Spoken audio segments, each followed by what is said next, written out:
buenas tardes, señores. Hasta las 9 de la noche, como cada día, bienvenidos a Fondo, el debate sobre la actualidad económica, que hoy viene muy cargada.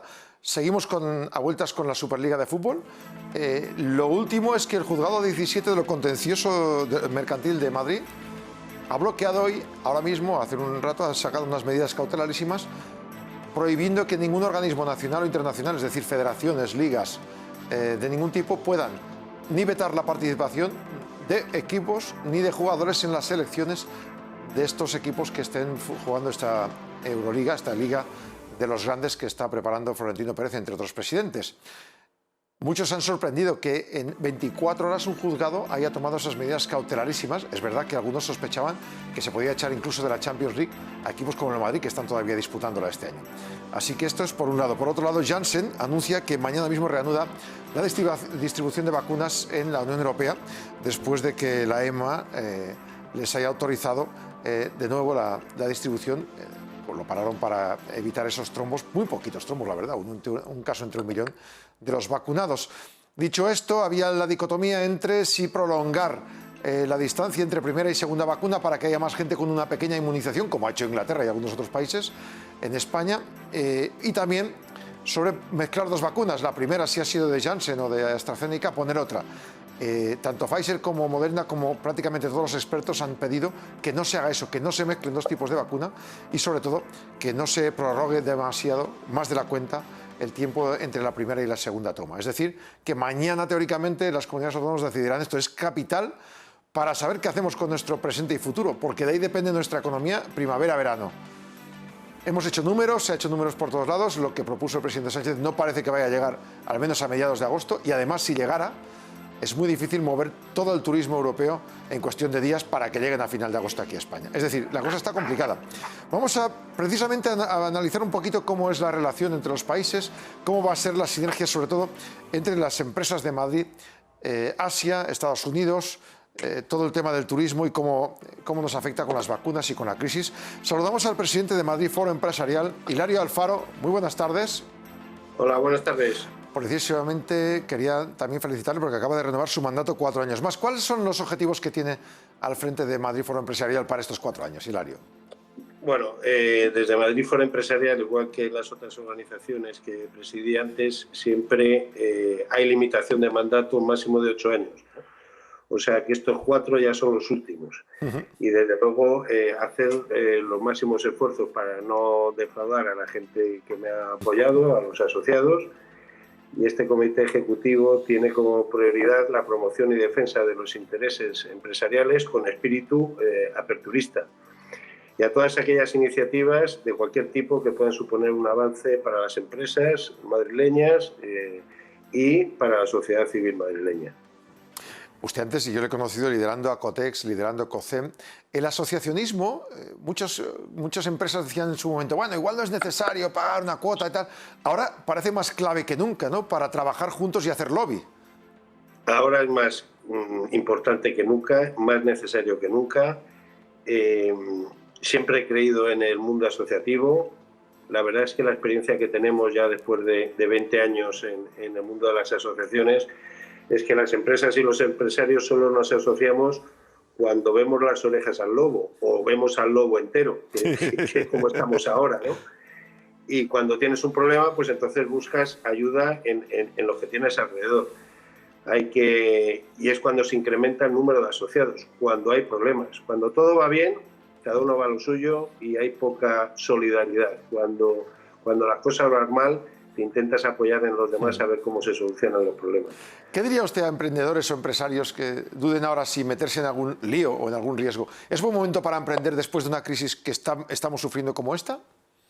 Bueno, es un tópico eso de hacer de las crisis una oportunidad, pero yo creo que el que tenga espíritu emprendedor, que eso tiene que venir desde la escuela, desde el colegio, todo momento es bueno para tirarse a emprender, tener un sueño, perseguirlo y conseguirlo. Y si no se consigue, ni a la primera, ni a la segunda, ni a la tercera, tener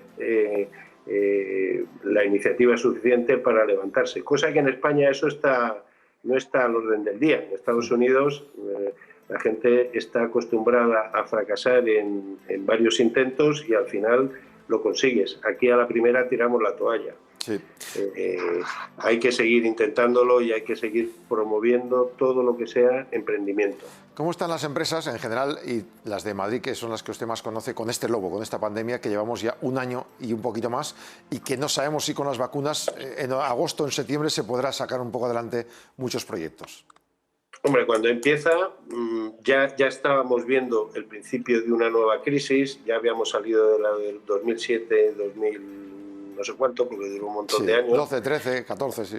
Exacto, 15, 16, ya Sí. parecía que empezábamos a ver la salida, pero empezábamos a ver la entrada en otra. Y de repente llega el COVID, bueno, pues pasamos de un constipado a una pulmonía y ahora yo creo que las empresas, por las pocas ayudas que ha dado la administración en comparación con los países de nuestro entorno, yo creo que estamos a punto de fallecer.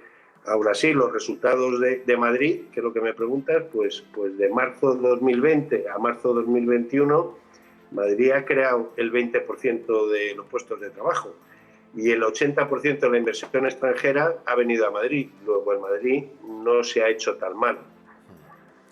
Las relaciones, España exportaba mucho, Madrid exportaba también mucho e importaba turistas, que al final también es exportar. Esto tendrá que esperar, pero en cuanto a las empresas, el nivel de exportación, sobre todo en la Unión Europea y otros países, ¿se está manteniendo pese a que se está vendiendo poco o no? Bueno, en el 2020, con la pandemia que empieza el 13 de marzo, pues al final, que lo he estado mirando antes, el 2020 ha caído un 10,03%, que representa un 23%, casi un 24% de nuestro PIB. En ese ranking mundial que hay 191 países, estamos en el puesto 79. Yo creo que para la que ha caído nos hemos defendido bastante bien con respecto al PIB que tenemos. Las exportaciones en Estados Unidos dicen que la llegada de Biden puede favorecer algunos contratos que ahora mismo estaban bloqueados por las aduanas, tal como proponía las tasas la anterior administración de Trump. ¿Usted es optimista, positivo respecto a esto? Bueno, yo creo que han cambiado las reglas de juego, ha cambiado el presidente. Yo creo que se había llegado a una situación límite para muchas empresas que tienen vocación de permanencia, además, no solo las exportaciones, sino que hay muchas empresas, Ferrovial, Gestamp, Iberdrola, que Estados Unidos lo están trabajando no para temas puntuales, sino para quedarse. Ferrovial, por ejemplo, todas las infraestructuras de transporte pues apuesta por ello. Gestamp, todo lo que sea movilidad y sostenibilidad, lo está trabajando desde allí. Iberdrola da servicio a más de 10 millones de americanos. Luego, no solo son las exportaciones de los productos de aquí, sino el avance y lo mal que lo estaban pasando las empresas españolas en Estados Unidos. Con este nuevo presidente, la verdad es que esperamos que haya una normalidad y se pueda trabajar mejor que en la etapa anterior, que al final las empresas españolas tuvieron muchos problemas. Mejoran con Estados Unidos y con China. ¿Cómo están ahora mismo las relaciones comerciales de empresas? Pues con China es el único país con el que hemos crecido las exportaciones. Y en el 2020 se alcanzó cifra récord, que fue el año 2019. Cifras muy bajas aún, 5.700 millones de euros, que para el tamaño de China pues no es significativo. Yo creo que esa es la gran asignatura pendiente y esos 5.700 o 6.000 millones de euros, que se incrementa casi un 20% con respecto al año anterior, ahí tenemos un mercado prácticamente infinito. Y China es récord, o España ha hecho récord por la rápida recuperación que China ha tenido de la pandemia. Digo que ahora mismo estamos pendientes de otros mercados y de ayudas. Usted me ha dicho antes que ayudas ha habido pocas o nulas. Si llegan las ayudas de la Unión Europea famosas, obligan a descarbonizar, entornos digitales, economía circular. ¿Están nuestros empresarios preparados para ello? Bueno, siempre hablamos de eso. Yo creo que, estoy convencido de que sí. Lo que se necesita es una administración que esté preparado para ello, que cree un marco legislativo estable y de seguridad jurídica, que yo muchas veces tengo dudas, pero el impulso lo tenemos los empresarios, el impulso lo tiene que dar la administración y con una colaboración público-privada creo que se puede conseguir todo el tema de la descarbonización, los entornos digitales, la economía circular, pero se necesita colaboración público-privada y yo no tengo duda de los empresarios, sí tengo duda de la administración y de esta administración. En concreto, ¿no? Un apunte final. Hablábamos antes de las vacunas. Sin ellas poco podremos sobrevivir. Hace falta ya espabilar, pero pendientes de esas vacunas y de los clientes, el miedo que tengan o no de relaciones entre todos. Estamos hablando de comercio, hablando de hostelería, pero también, por ejemplo, de viajes, ¿no? Todo esto hará que igual las reuniones sean distintas. ¿Cómo será? ¿Cómo prevén ustedes las relaciones entre clientes y empresarios a partir de ahora? Pues yo creo que va a ser totalmente distinta. El COVID lo ha cambiado, nos ha cambiado a todos, las relaciones, de día, de noche, todo. Hay cosas que nos han llegado forzosamente para quedarse, que es el teletrabajo, no en el volumen a lo mejor que hay ahora y tal, pero las relaciones, los viajes, que somos líderes mundiales en turismo, pues el cliente va a buscar desde luego seguridad, va a buscar flexibilidad a la hora de hacer las reservas, nos va a reclamar a las empresas que tengamos cintura y esa flexibilidad para el muy corto espacio de tiempo hacer una reserva y ejecutar el viaje, buscar unas experiencias, llámalo con la naturaleza, llámalo como quieras, pero que antes a lo mejor no lo reclamaba tanto, pero desde luego todo basado en la seguridad. Esta misma tarde me estaban reclamando que por qué no, para salvar el verano, a los clientes americanos que quieran venir a España, que estén vacunados, ¿por qué no pueden venir? Todo eso se lo están reclamando las empresas que están con los pies en el suelo, pero volvemos a lo mismo, nos topamos con una administración que no ha estado a la altura de la situación, que también es una situación muy desconocida para todos y que en marzo no sabíamos ni por dónde empezar y por dónde nos venían las cosas, ¿no? A nivel sanitario, a nivel de ayudas y tal. Pero bueno, lo que no sepamos hacer aquí, copiemos, y me remito a las ayudas que han dado en otros países europeos que son competidores nuestros, aquí es que no nos han ayudado absolutamente nada. Y los famosos 140.000 millones, ya veremos a ver cuándo llegan y de qué forma llegan. Llegarán a los cuatro grandes de siempre, pero no va a llegar a la capilaridad de las empresas, de las pymes españolas, que somos el 98%. Ese es mi temor, que yo creo que no nos van a llegar al 98% de las empresas, que somos las pymes, pero somos las que creamos empleo, ¿eh? Sí, desde luego. Hilario Alfaro, presidente de Madrid Foro Empresarial. En otras ocasiones le he visto un poco más optimista. Espero la próxima que nos encontremos que podamos compartir una caña y optimismo. ¿Le parece? Bueno, una caña cuando quieras y optimismo seguro que sí. Hoy estoy muy cansado, pero bueno, eso es igual. Gracias por atendernos. Un abrazo desde aquí, desde Muchas gracias. TV. Hilario Alfaro, presidente de Madrid Foro Empresarial. Vamos ya con la tertulia, con los temas de esta jornada que ya van algunos... No, futboleros, no, económicamente futboleros. José María Pinedo, economista, muy buenas tardes. Buenas tardes, Jaume. Buenas tardes a todos. Miguel Córdoba, profesor de Economía y Finanzas, muy buenas tardes. Hola, buenas tardes, encantado de estar con vosotros. Y viajando, no sé a dónde va, pero viaja ahora mismo. Vicente de los Ríos, profesor, buenas tardes. Buenas tardes, vengo con los millones de la Superliga, que los he ido a recoger. Lo llevas en custodia, pero oye, si estás... ejemplo, por eso Vicente vas enmascarado. Claro, para que no lo conozcan. Claro. Si vas en el vagón del silencio, ten cuidado, que te multan.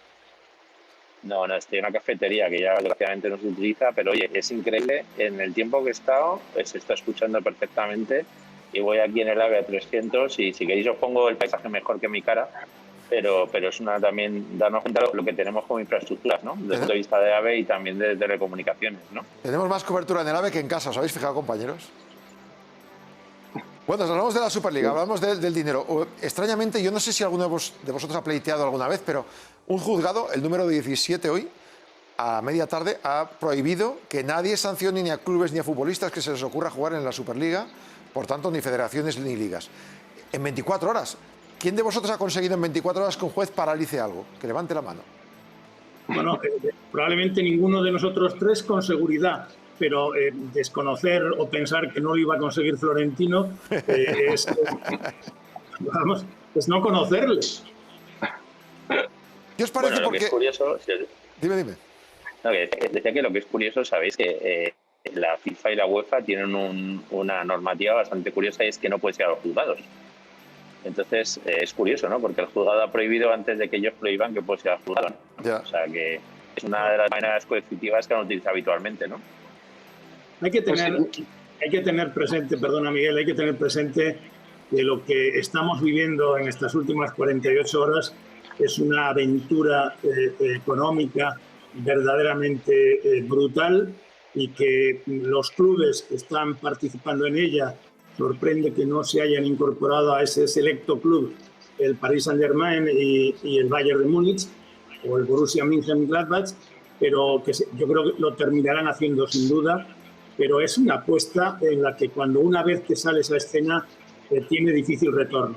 Y sobre todo si quien saca a la luz el proyecto y lo presenta en el teatro en el teatro de los negocios del siglo XXI es Florentino Pérez. Esto yo creo que tiene difícil retorno, ¿no? Yo creo que va a ver la luz, habrá que pulir aspectos del proyecto que no cercenen las posibilidades de crecimiento de los clubes más modestos, ¿no? Pero que esto ha venido para quedarse sin duda alguna. Sí, no, yo nada más es que entiendo que aquí lo que está en juego son los derechos de la televisión, si en el fondo es por lo que se lucha, y eso en el fondo es un tema privado. Es decir, a mí que se monte una asociación de este tipo para hacer un negocio privado en el cual su principal fuente de ingresos sean aparte de los abonos y esas cosas, pero bueno, básicamente el tema de los derechos de televisión, yo creo que a mí es que no me parece mal. En otros países existen, el baloncesto existe en el año 2000 y tal. Es decir, lo que pasa es que esto se habían creado una especie de funcionariado en el mundo de la liga y en el mundo de estas cosas, en el cual, bueno, pues ellos manejaban unas cantidades muy importantes de dinero y claro, ven que eso les va a afectar obviamente, y al final van a ser unos clubs los que van a desarrollar esto. A mí, en el mundo ya económico, me viene a la cabeza lo que pasaba, por ejemplo, con la bolsa y cuando se creó la IAF. También era el mismo, la bolsa cobraba unos corretajes, vivía muy bien con todo el tema, y hace como 30 años los bancos dijeron, se acabó, montamos nuestro propio mercado y operamos nosotros. Y no pasó nada, y la cosa funciona igual. Pues esto es lo mismo. Oye, es una actividad privada, el tema del fútbol, sí. Es una actividad que depende sobre todo de derechos de televisión, que en principio son cadenas, muchas de ellas en general, las públicas no suelen hacer privadas. Pues dejemos a la gente que funcione y dejemos que los mercados funcionen. Me parece que a la gente le cuesta estas cosas. Recordabas bien, Miguel, los antecedentes que tenemos y en nuestro entorno más próximo europeo tenemos la Euroliga de baloncesto, ¿no? La Euroliga de baloncesto nace exactamente igual que nace este proyecto de la Euroliga de fútbol, ¿no? Y no se le pueden poner puertas al campo, ¿no? El fútbol, como consecuencia, el fútbol, como otros muchísimos sectores empresariales y económicos de nuestro país, ha padecido con enorme furor la crisis de la pandemia de la COVID, ¿no? Y ha hecho verdaderos estragos en las cuentas de resultados de los clubes, que tienen además compromisos muy millonarios con lo que es el core business de cualquier equipo de fútbol, que eso es su plantilla de jugadores, ¿no?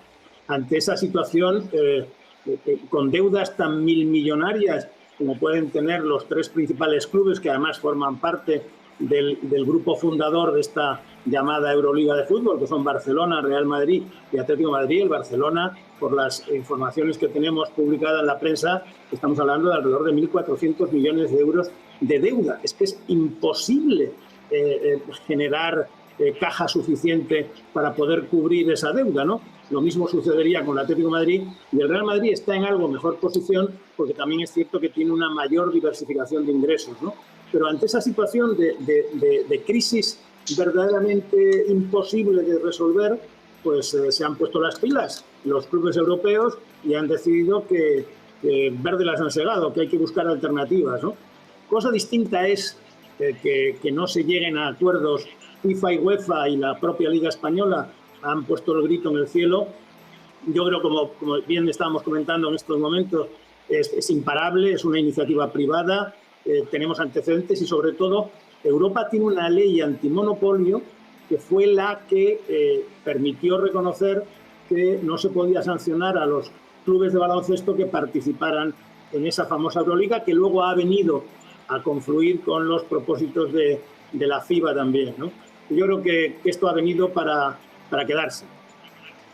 Sí, yo quiero incorporar un tema que no he escuchado hasta ahora y que me parece muy interesante, y es esta fiesta la vamos a pagar todos, ¿eh? O sea, que si Florentino quiere ingresar más dinero, lo va a tener que ingresar por las televisiones y los derechos de las televisiones valdrán más, con lo cual hay dos opciones. Si los mismos operadores y suben Movistar y sube Orange y sube Vodafone las cuotas, o si no hay otra opción, que para que os hagáis una idea, los medios digitales, el 32% viene de publicidad y el otro 68% viene más o menos de lo que serían pagos de conectividad y pagos de contenidos, ¿no? Más o menos a mitades, ¿no? Y luego, de lo que pagamos por contenidos y conectividad, el 70 y tantos % es por suscripción. Entonces, no nos engañemos. Opción 1, se suben los ingresos, Movistar y todos los operadores pagan más y nosotros, lógicamente, pagamos más. La conectividad subía por las tarifas, los paquetes. Pues, pero Vicente, no, pagará más. Entra Amazon. Pero pagará más quien quiera ver fútbol. Si yo soy feliz Claro. viendo series de Netflix, pues no pagaré fútbol. Y consecuentemente tienes el derecho a elegir, tienes la opción de elegir, ¿no? Ojo, Ahora, que si quieres, si quieres añado- fútbol de calidad, si quieres fútbol, es fantástico ver un Manchester Villarreal o un Manchester Villajoyosa, pero al final hay que llenar los campos, hay que pagar esas nóminas Sí. terriblemente altas de los jugadores. Pues es cierto que lo pagaremos, que lo pagarán, que esto no se genera espontáneamente Claro. en los céspedes de los campos de fútbol, pero que pagará el que aquel que quiera ver fútbol. Un matiz, porque hace nada que se estaba sospechando esta tarde, el Chelsea se baja, dice que bueno, pues que no van a seguir en este proyecto. Sospechan que el Manchester City, después de lo que le ha dicho Pep Guardiola esta tarde, también se irá. Y algunos están anunciando, algunos compañeros, que en el Barça se estarían planteando también apartarse del proyecto. Así que esto nace un poco complicado. Pues primer campeón de la Superliga, Real Madrid, ¿no? Claro. Vamos a ver, escuchad una cosa, porque es importante, ¿no? Yo no me imagino a Florentino saliendo a la palestra a anunciar esto sin tener amarrado el compromiso de todos, de lo que él iba a contar, iba a ser respaldado por los demás. Yo estoy absolutamente convencido de que tienen unos contratos firmados con unas penalizaciones por incumplimiento. Me cuesta mucho creer que le puedas pillar a Florentino Pérez un renuncio de estos y de que mañana se quede a los pies de los caballos anunciando que lo que había dicho 48 horas antes no vuela, no prospera, ¿no? Yo creo que puede haber ahora un cierto posicionamiento de las partes implicadas, pero que se llegará a algún tipo de acuerdo o se reconducirá el proyecto para que, como pasó con el baloncesto, al final la FIBA y la Unión de Ligas de Baloncesto lleguen a algún tipo de acuerdo. Pero no me gustaría pensar que le han pillado con el carrito del helado al presidente del Madrid. Un apunte que os lanzo también para que, si quiere, más a nivel político, si quiere, Miguel Córdoba y Vicente. Los que hablaban de Brexit y de Catexit, de irse Cataluña del resto de España, porque comparaban la riqueza de Cataluña y de Extremadura, o los ingleses, que al final se han vacunado más rápido desde que se han ido. La gente que habla de esto compara esos dos elementos, esos dos momentos, con el irse de la Euroliga estos equipos. Es decir, que los ricos dejen a los pobres tirados y se larguen. ¿Políticamente tiene mensaje eso o no? ¿Cómo lo ves, Miguel? Bueno, vamos a ver, es que yo creo que el mensaje no es que les dejen tirados. El mensaje es, digamos, que convivan los dos modelos.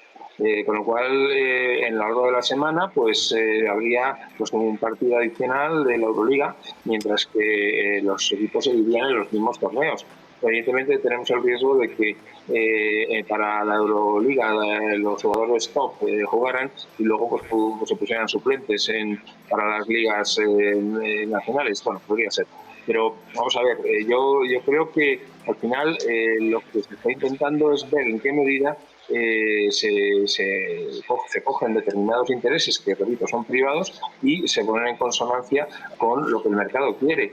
Está claro que a mí ver un partido, por decir algo, Burgos-Salamanca, pues probablemente no lo vea. Pero si me dices un Real Madrid-Barcelona, sí. Entonces, bueno, pues me imagino que todo tiene su mercado. Lo que no se puede hacer es, desde los poderes públicos, el decir, no, es que esto es un tema de ricos. Mira, esto no es de ricos, porque ahora mismo el Barcelona está cercano a la quiebra.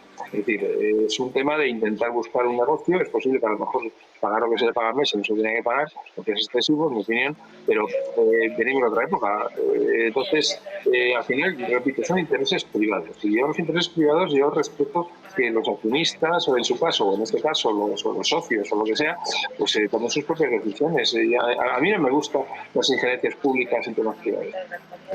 Creo que Dime, Vicente. Yo creo que no se pueden comparar ciertas cosas. Yo creo que a veces estamos intentando simplificar comparando ciertas peras con manzanas, y es que esto es otra cosa totalmente diferente que no tiene nada que ver.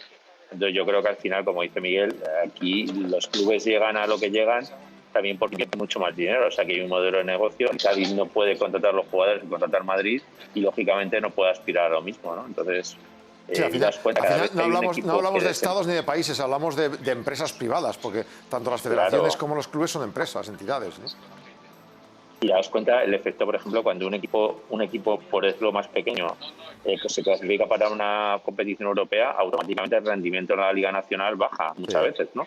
Con lo cual tiene que entender cuál es el punto óptimo, ¿no? ¿Quién administra los fondos que el fútbol genera? La UEFA y la FIFA. Al final, los fondos que el fútbol genera los manejan dos organizaciones como son la UEFA y la FIFA, que son del todo dudosas, y donde ha habido evidentes casos de corrupción, ¿no?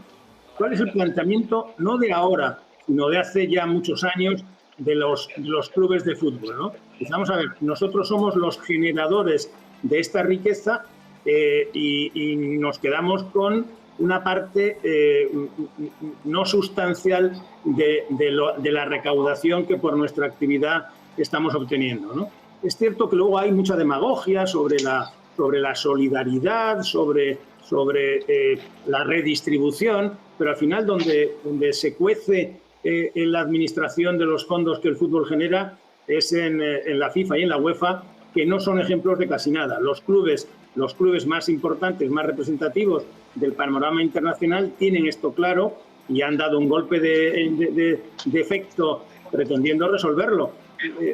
Y tiene que ser así. Esto es algo, como decíamos antes, que es una iniciativa privada y que nadie se escandaliza de la Euroliga, nadie se escandaliza de la NBA, que tiene 75 o 80 años de existencia, nadie se escandaliza de la ATP y los campeonatos de tenis y los torneos de tenis. Es decir, poner orden y saber administrar las cosas es verdaderamente importante, y habrá que, por supuesto que sí, y parece que, por lo que decían ayer los fundadores, que tienen previsto reservar alrededor de 10.000 millones para que eso vuelva, pero mucho mejor administrado, al fútbol de base, ¿no? Sí, sí. A ver, hay que decir que, por ejemplo, la Fórmula 1, las motos también funcionan así y dan, o sea, hay una relación bastante interesante entre la federación y los que organizan los campeonatos, porque les dan subvenciones, o sea, dan dinero, reparten dinero. Bueno, hay más cosas. Un balance de este año de empresas creadas. He alucinado cuando he visto la noticia, digo, se han creado más empresas ahora que antes de la pandemia. Digo, bien, a continuación se ve, ha habido muchas más concursos de acreedores ahora que antes de la pandemia, lógico. El saldo casi es cero, pero ¿qué os parece? Bueno, vamos a ver, es que crear una empresa no significa que la empresa funcione o que genere empleo. Es decir, que bueno, hay muchas empresas, España es un país de micropymes y bueno, pues el saldo es cero. Es posible que haya empresas que con la pandemia pues, se han pasado mal y haya habido que liquidarlas por los temas de que no pueden continuar.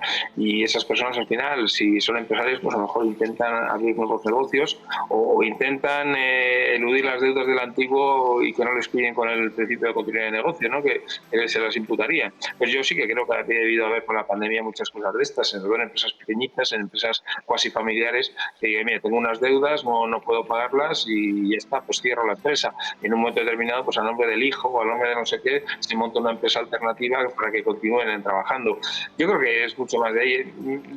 Habría que ver los volúmenes, sobre todo de facturación de estas nuevas empresas, que eso va a ser muy difícil, porque no creo que consigamos esos datos. Pero bueno, el número, repito, bueno, pues es el que es, pero el negocio, es decir, el PIB, pues yo creo que sigue bastante tocado.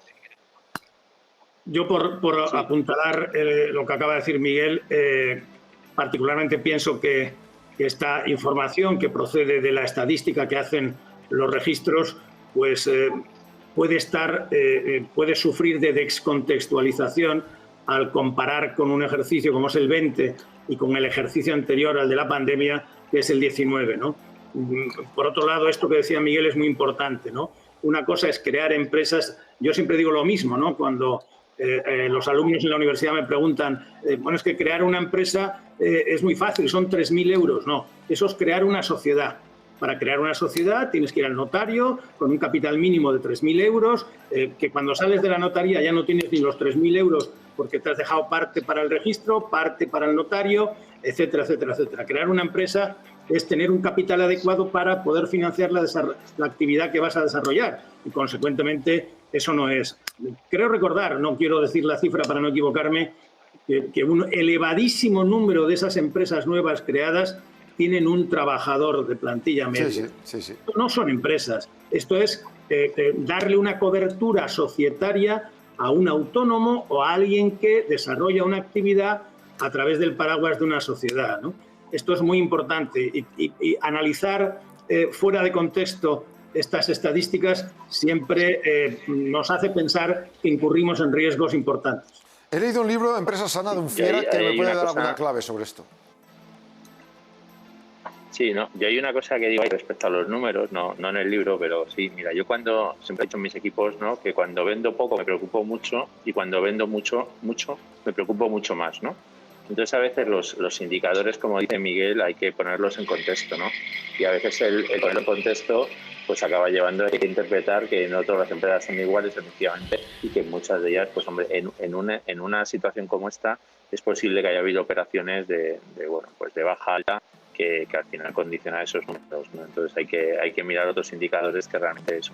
Pero me parece, creo que como el 50% de las empresas no dura más de 3 años en España. Caray. Eso también es un indicador que me parece muy importante, ¿no? Caray. O sea que creo que el INE, es que recuerdo de memoria, lo puse en el libro, ¿no? Pero creo que ese 50% de las empresas que se crearon en 2014 no llegaron a 2017, lo cual es que eso es la historia, ¿no? Pero muchas veces es que las empresas, bueno, pues no estamos hablando de grandes empresas, ¿no? Como decía José María, pues oye, a veces es la cobertura del trabajo de una persona, ¿no?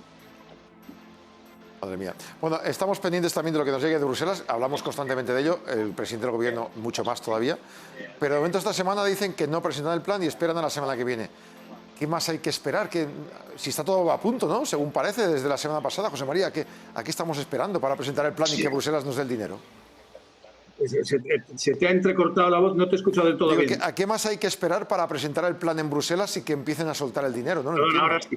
Bueno, es muy sencillo, a no meter la pata. Vale. Es decir, yo creo que lo peor de ir a Bruselas es volver con un tirón de orejas, ¿no? O con los deberes para rehacer, ¿no? Claro. Este es un proyecto en el que nadie duda de que a España va a ser analizada con lupa. España tiene una estadística de certificaciones de proyectos de las más bajas de Europa.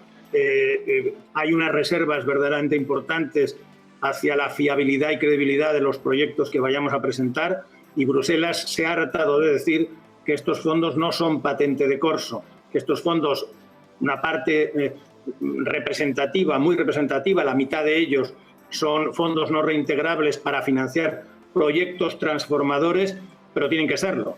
Y aquí estamos pensando a ver a cuánto nos toca cada uno, a cuánto va a recibir cada empresa. Mire usted, estos fondos, por esa finalidad transformadora que tienen, van a ser analizados con lupa, y lo que el Gobierno es perfectamente consciente de que no puede equivocarse al llevarlo, y cuando lo vaya a hacer tiene que tener la seguridad absoluta de que van a ser respaldados por la Comisión Europea. Sí, estoy completamente de acuerdo con José María. Si es que el problema está en que yo creo que la gente no ha entendido lo que son los PERTEs. Es decir, no se trata de 140.000, vamos a repartirlos, sacamos dinero aquí del caldero de los ducados, empezamos a repartirlos aquí a todo el mundo. Si es que no es eso. O sea, efectivamente se hablan de proyectos, de transformadores, y España es un país que tiene muchísimos problemas para hacer esto, precisamente por la gran masa de pymes y micropymes que hay. que realmente son muchos negocios, lo que yo llamo de comprar por 10 y vender por 15. Hay mucho negocio que son comercios, o que son temas autónomos, y claro, con empresas como las que comentábamos antes, de una persona, no pueden tener acceso a estos proyectos transformadores. O sea, las ayudas que ha dado el gobierno las ha dado a base de la deuda que ha estado emitiendo, y son 100 y pico mil millones, que es mucho. La gente no puede pensar que lo que va a hacer es decir, venga, a ver, a estos 640.000 mi cuota es tanto. Es que no es así. O sea, solamente las empresas medianas y grandes van a poder presentar una serie de proyectos que puedan ser calificados dentro del esquema de los PERTES. Y yo creo que alguien le tendría que explicar esto al empresariado, sobre todo al mundo de las pymes, y porque creo que están haciendo ilusiones y no lo van a recibir. ¿Crees, Miguel, que lo van a hacer en campaña electoral? No, en campaña electoral no, después del 4 de mayo. Vicente.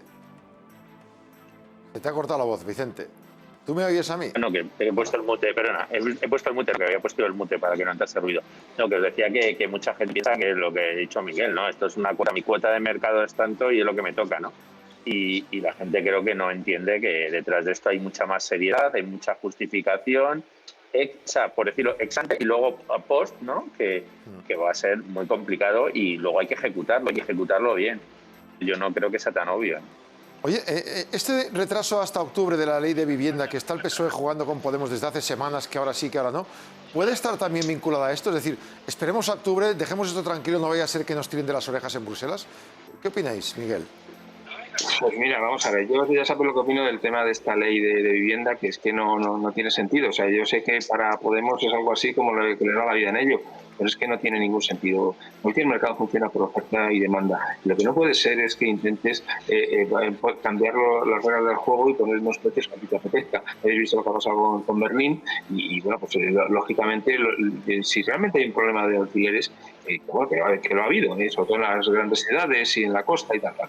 Pues, incrementemos la oferta, hagamos un plan a medio y largo plazo en el cual se incremente la oferta, y que las empresas que vayan a hacer edificios solo para alquileres, que por ejemplo el 20% de cuotas sea para alquileres sociales, que entiendo que también entra dentro de lo razonable. Y lo que hay que hacer es eso, o sea, si hay un déficit de 20.000 o de 30.000 viviendas en el centro de una ciudad, bueno, pues a lo mejor no tiene que ser el centro, puede ser un poquito al lado y que se hagan ese tipo de proyectos. Yo creo que si el gobierno habla con las constructoras, que ahora no tienen demasiado trabajo, se podría llegar a unos planteamientos de este tipo y ya está. Que el casero cobre menos. Es que no tiene sentido. Los poderes públicos no están para intervenir en los mercados de esa manera, por lo menos en mi opinión.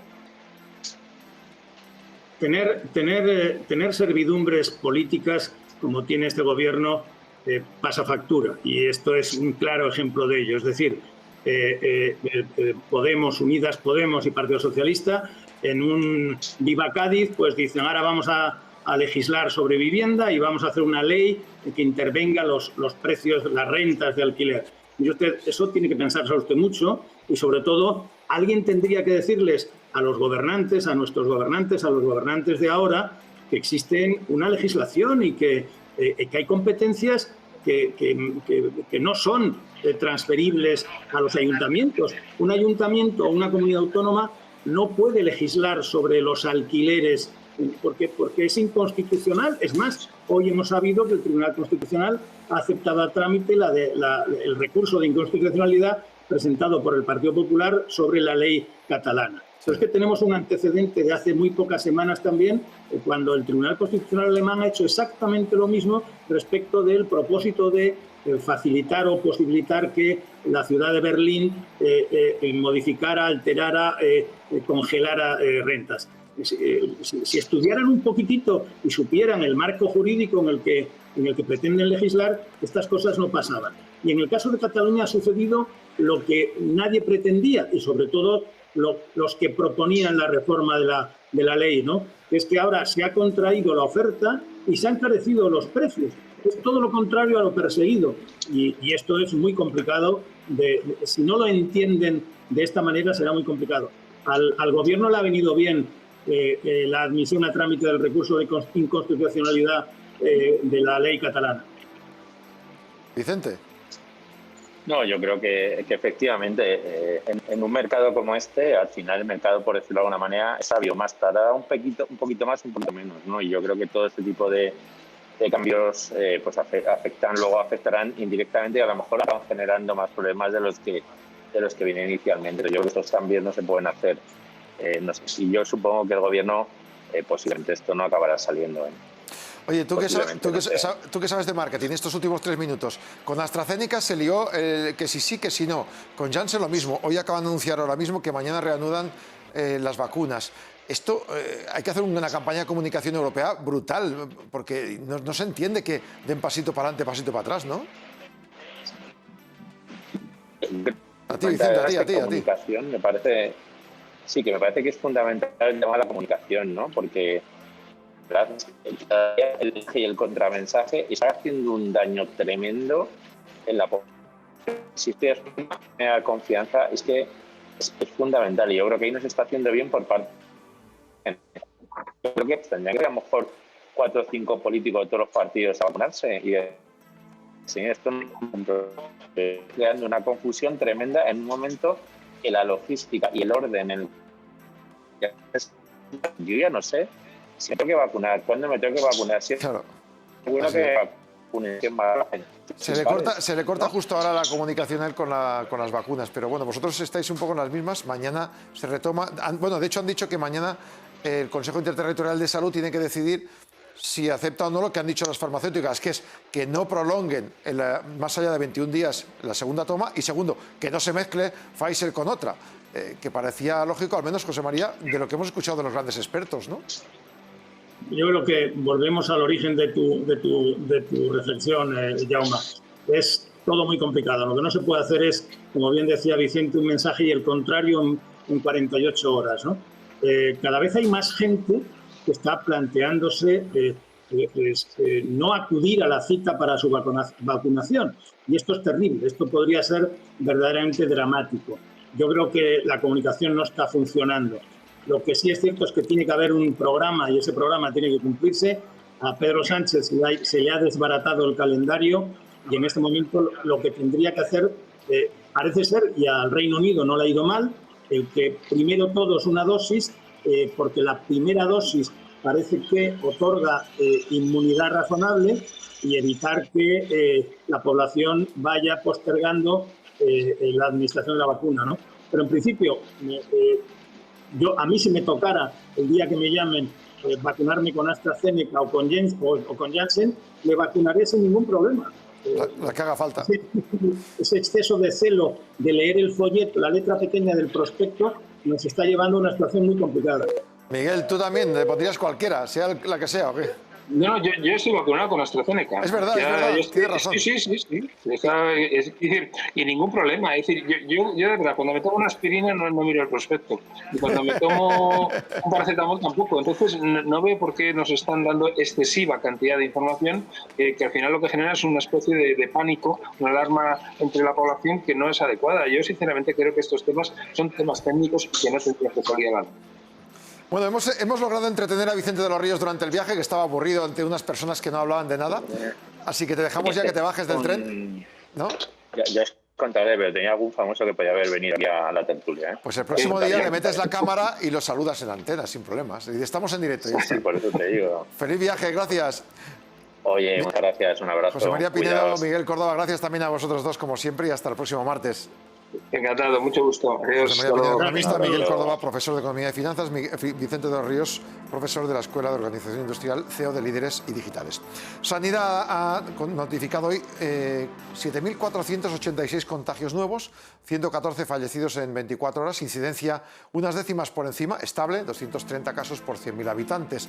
Hay que decir que Janssen retoma mañana el envío de las vacunas en cuanto tenga el aval de la EMA, que parece que ya lo habría conseguido, y por tanto terminaría la polémica. La Comisión de Salud Pública ha acordado hoy seguir administrando las segundas dosis de las vacunas como marcan las farmacéuticas, descartando espaciar los tiempos, algo que se habían ido haciendo las últimas semanas en varios países. Han recomendado a los expertos no espaciar la segunda y tampoco mezclar las de un laboratorio con otro para subsanar los mínimos peligros de trombo que había con Janssen y AstraZeneca. Se ha estudiado un documento y a partir de mañana teóricamente, los miembros del Consejo Interterritorial de Salud este miércoles, mañana, decidirán tomar esta decisión o mantener la segunda dosis los 21 días después de la primera. En el caso de AstraZeneca, 12 semanas y, por tanto, continuar como hay que hacerlo. CaixaBank ha anunciado ya hoy a los sindicatos el ajuste previsto después de la fusión con Bankia. Son 8.200 empleos, la cifra más elevada de un banco español, 18% de su plantilla. Gran parte serán en Madrid, las salidas de la desaparecida Bankia. De esta cifra, 1.148 servicios centrales se llevarán a cabo por prejubilaciones y bajas voluntarias, aunque en esta ocasión el número de prejubilaciones será inferior a anteriores veces, lo que llevará a una mayor cantidad de despidos, según se ha comunicado en las últimas horas de las negociaciones. Juan Roig, el presidente de Mercadona, no va a pedir ayudas. El tirón del consumo en el hogar el año pasado por la pandemia incrementó las ventas de la primera cadena española de supermercados hasta 26.900 millones, 5,5% más. Beneficio neto de 727 millones, 17% más que el año anterior. La cadena de distribución reconoce que en un año atípico de pandemia cayeron las visitas a tiendas un 16%, pero el ticket de compra medio creció un 26% hasta los 29 euros. Pese a ello, el presidente de Mercadona reconoce que la firma ha perdido medio punto de cuota de mercado, afectada por la menor llegada de turistas y la competencia del sector. La plantilla, 5.000 personas más, 95.000 trabajadores tiene ya entre España y Portugal. Y en cuanto a inversiones, destinaron 1.500 millones a supermercados y bloques logísticos, además de tecnología. La cadena valenciana sumaba al cierre del 2020 1.639 supermercados en España y Portugal. Seguimos hablando de la expansión internacional. El empresario valenciano subrayaba los planes de la compañía para crecer en el país vecino. Preguntado sobre si Mercadona entrará en la guerra de precios, contestaba de forma rotunda: vamos a hacer la guerra de la calidad. Yo no creo en la guerra de precios. Sobre la situación económica y la esperada llegada de los fondos europeos, Roig ha descartado que vayan ellos a pedir ayudas. Desde Mercadona, que nos ha tocado cara, no vamos a pedir ayudas, porque creemos que con nuestros medios, y sobre todo es que si no la agilidad la pierdes, y nosotros lo que queremos es tener agilidad, continuar haciendo inversiones y continuar con nuestros propios medios tirando para adelante. Y eso es lo que vamos a hacer, aunque reconocemos que hay muchos sectores y hay muchas empresas que necesitan ayuda. El juzgado mercantil número 17 de Madrid ha blindado la Superliga, tomando medidas cautelarísimas, prohibiendo a organismos internacionales, federaciones y ligas, cualquier prohibición, restricción o límite que condicione la puesta en marcha de la competición, y tampoco sanciones ni para clubes participantes ni para los jugadores en selecciones. Muy rápido, en 24 horas se ha pronunciado un juez sobre esta posibilidad. Florentino Pérez encabeza esta iniciativa global. Recordemos que el Chelsea ha anunciado que se baja. Posiblemente, según ha anunciado Pep Guardiola en rueda de prensa, se lo estaría estudiando el Manchester City, y algunos compañeros opinan que el Barça estaría pensando lo mismo. En Madrid, Barça y Atlético de Madrid, Liverpool, Manchester United, el City, el Arsenal, Tottenham, Chelsea, Milán, Inter y Juve serían los principales objetivos de esta nueva liga, que frenaría las crisis por la pandemia, las pérdidas tan importantes que ha habido por el fútbol televisado. La liga, sin embargo, asegura que este nuevo torneo prestaría 1.700 millones de ingresos al fútbol español. La industria del fútbol solo en España representa más del 1,37% del Producto Interior Bruto, 15.000 millones de euros, y mantiene alrededor de 180.000 puestos de trabajo. Solo en impuestos, 4.100 millones de euros tributa el fútbol profesional en nuestro país. Destacamos las palabras de Florentino. Nosotros vamos a hacer todos los esfuerzos del mundo. Podría Oiga, empezar. Podemos tardar otro año más, a lo mejor, pero tenemos que convencer a todos los estamentos. Esperar un año. No, para intentar oiga, llevamos 2 años trabajando en esto, o 3, pero cuando se den las circunstancias, creo que en este momento la pandemia nos ha llevado a una situación que ya no podemos aguantar. Pero el objetivo sería empezar con la Superliga este mes de agosto. Bueno, si pudiéramos y llegamos al acuerdo con la UEFA, nosotros lo haríamos ahora. Pero bueno, oiga, sí. Y si no se llega a un acuerdo, pues habrá que esperar un año. Bueno, si no se llega a un acuerdo nunca, ya veremos. No, si no se llega a un acuerdo de aquí a agosto, no se rompe. No se rompe. Aquí no vamos nosotros a decir esto, nada. Este año hablamos de intentar el acercamiento con la UEFA. Bueno, intentamos hacer un acercamiento con todas las partes que tienen que ver en este tema, que son muchas. Bueno, pues las palabras en el programa El Chiringuito de anoche de Florentino Pérez, presidente del Real Madrid. Cambiando de tema, el Consejo de Ministros ha aprobado hoy una modificación del Real Decreto Ley de 11.000 millones de euros de subvenciones que contempla ayudas a pymes y autónomos directas para que las comunidades tengan margen de flexibilidad adicional a la hora de ampliar y sepan a qué sectores conceder los fondos. También se incluye la posibilidad de dar ayudas a empresas con pérdidas en el 19 por circunstancias extraordinarias. Hasta ahora se habían excluido. La verdad es que hasta ahora había habido un lío tremendo. FEDEA explicaba que estas competencias en las comunidades va a retrasar la llegada de los recursos. Según FEDEA, las autonomías no cuentan con ventaja comparativa en la gestión del programa frente a la Administración Central y la Agencia Tributaria, y su implicación va a retrasar la llegada de unas ayudas que ya se han hecho esperar demasiado, mucho más de lo razonable. Efectivamente, muchas empresas están esperando a este dinero de hace demasiado tiempo. El Tesoro Público ha captado este martes 1.962 millones en una subasta a 3 y 9 meses en el rango medio previsto, cobrando más a los inversores en los dos casos. El apetito de los inversores por los títulos de deuda españoles sigue alto. La demanda conjunta de emisión de este martes ha alcanzado 7.600 millones, lo que supone 4 veces más casi que la cantidad finalmente adjudicada. Estos son algunos de los temas que hoy les queríamos contar en la información que hemos tratado, tanto en la tertulia, en el debate de la actualidad económica, como en la parte informativa. Lo dejamos aquí. Gracias por su atención. Mañana, que será miércoles, estaremos de nuevo con todos ustedes. Gracias por sintonizarnos aquí en Negocios TV y que descansen.